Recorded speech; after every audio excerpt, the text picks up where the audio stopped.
মানে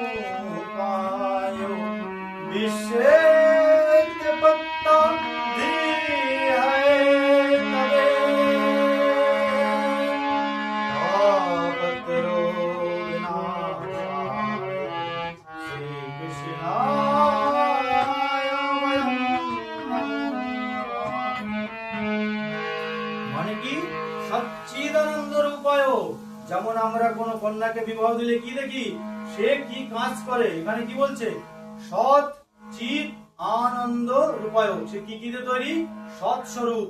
সৎ মানে সত্যতা, এই সত্য, এই হচ্ছে তোমার ভগবানই একমাত্র সত্য, আর এই জগৎ মিথ্যা।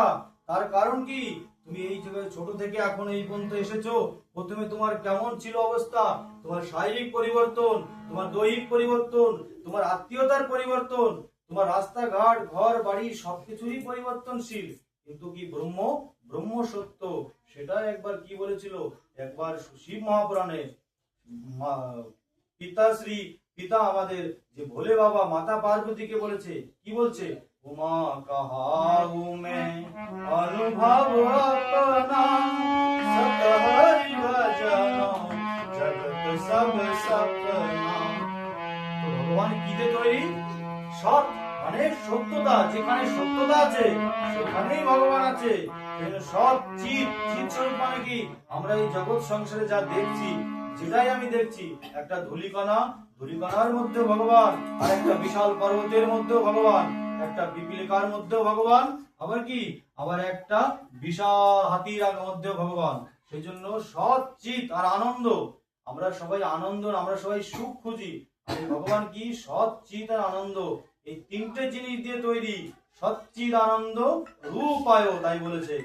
এবার কি কাজ করে ভগবান, কি কাজ করে ভগবান, করে কি, বিশ্বের উৎপত্তাদি হেতবে, মানে কি, বিশ্বের উৎপত্তি, বিনাশ এবং পালন করেন। তাহলে ভগবান এই যে পরম ব্রহ্মের যে সৃষ্টি, সেই সৃষ্টি করেন, উৎপত্তি করেন, আর কি, বিনাশ করেন। তাপত্র বিনাশায়, আর কি করে, যে ত্রিতাপ জ্বালা মানুষের আদি দৈবিক, আদি আত্মিক, আদি ভৌতিক, সে আদি এই ত্রিতাপ জ্বালাকে নাশ করে।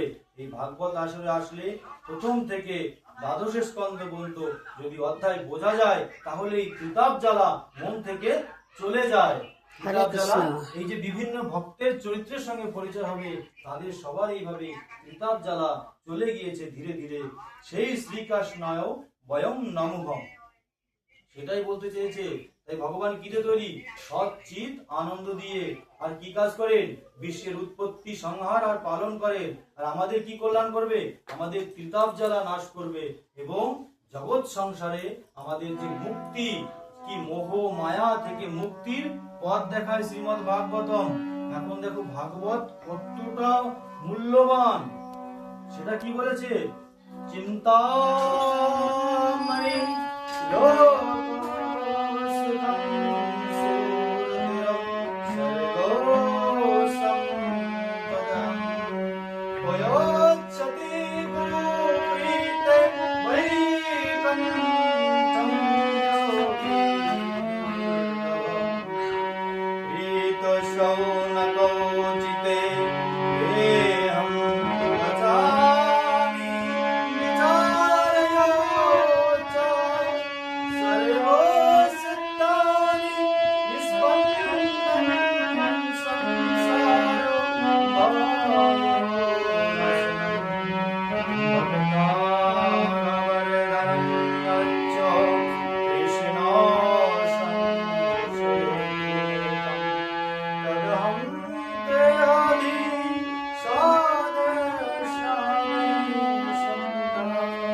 চিন্তার মনি লোক সুখম, চিন্তার মনি লোক সুখম। চিন্তামণি বৃক্ষ কি দেয়, যে তুমি মানুষের সুখ দিতে পারে। আর এই ভাগবত কি দেয়, তার থেকেও শ্রেষ্ঠ, কি সুরেন্দ্র স্বর্গ সম্পদ। যে চিন্তামণি বৃক্ষ যা দিতে পারে, তার থেকেও বেশি কিছু দিতে পারে। বৈকুণ্ঠম যোগী দুর্লভম, বৈকুণ্ঠ দিতে পারে। এই জন্য আমাদের বুঝতে হবে যে স্বর্গ সুখের থেকেও বেশি বৈকুণ্ঠ। বৈকুণ্ঠ কি জিনিস, স্বর্গ কি জিনিস আমরা এখনো জানি না। এখন পরিচিত হবো বৈকুণ্ঠ কি জিনিস। দেখো স্বর্গ কি, স্বর্গটা হচ্ছে কি, তোমরা সবাই স্বর্গেই যেতে চাও, সবাই কেউ আপনজন কেউ গেলে সবাই কামনা করে কি যে যেন স্বর্গে যায়। স্বর্গ জিনিসটা কি দেখো, এখন সবার এটা পরিষ্কার হয়ে যাবে। ভগবানের কাছে যদি কিছু চাইতে হয় তবে স্বর্গ, স্বর্গ সবচেয়ে ভগবানের কম মূল্যহীন জিনিস, যে বলা মাত্রই দিয়ে দেয় এত। আর সবচেয়ে ভালো জিনিস কি, বৈকুণ্ঠম যোগী দুর্লভম, সেটা কি ভাগবতের কাছে আসলে পাওয়া যায়। স্বর্গটা আমি সুখটা আমি বুঝিয়ে দিচ্ছি কেমন, একটু পরিষ্কার করে দিই। স্বর্গের সুখটা কেমন, যে তোমার কাছে যেমন পয়সা আছে, তুমি 5 স্টার হোটেলে তুমি যেতে পারবে, পয়সা আছে, তুমি 5 স্টার হোটেলে গেলে, হোটেলে গেলে কি হবে, 5 স্টার হোটেলে তোমার পয়সা থেকে তোমাকে খুব যত্ন করবে, প্রথমে স্যার স্যার বলবে, ভালো যত্ন করবে, ভালো সোফা, ভালো ব্যবস্থা, এসি লাগানো, ভালো খাবার, তার সার্ভেরও ব্যবস্থা, সবকিছু সুন্দর। এবার যখন পয়সা শেষ পকেটে, তখন কি হোটেলে যত্ন করবে? তখন কি তোমার বাইরে এসে ওই ধাবায় খেতে হবে পকেটের পয়সা অনুযায়ী। তেমনি একটু পুণ্য আদি করলে স্বর্গের দর্শন সবার হয়, কিন্তু স্বর্গে গিয়ে কি হয়, আবার আবার নরকের দর্শন হয়।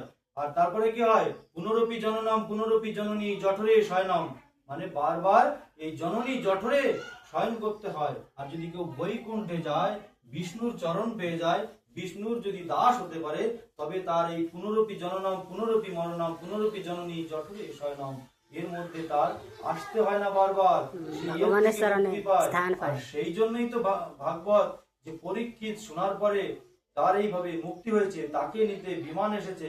তো আমাদের এই ভাগবত শুনলে আমাদেরকেও বিমান আসবে, আমাদেরকেও মুক্তি হবে।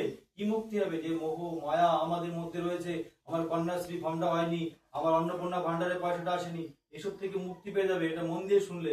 কারণ সেই সবকিছু দেওয়ার, সেই দিতে পারে না, শুভেন্দু অধিকারী দিতে পারে না, কোনো দিদি দিতে পারে। তোমার ভাগ্যে যেটা লেখা আছে সেটা ভাগ্যটা বুঝতে হবে কোথায়, ভাগবত আসলে আসলে তোমার সেরকম কৃপা করলে তোমার লক্ষ্মীর ভান্ডারের থেকেও তোমার এমন ভান্ডার হতে পারে, যে ভান্ডার থেকে তুমি লক্ষ্মী বিরাজ করতে পারো তুমি সব জগৎ সংসারের মধ্যে। তো দেখো কত অমৃত কথা।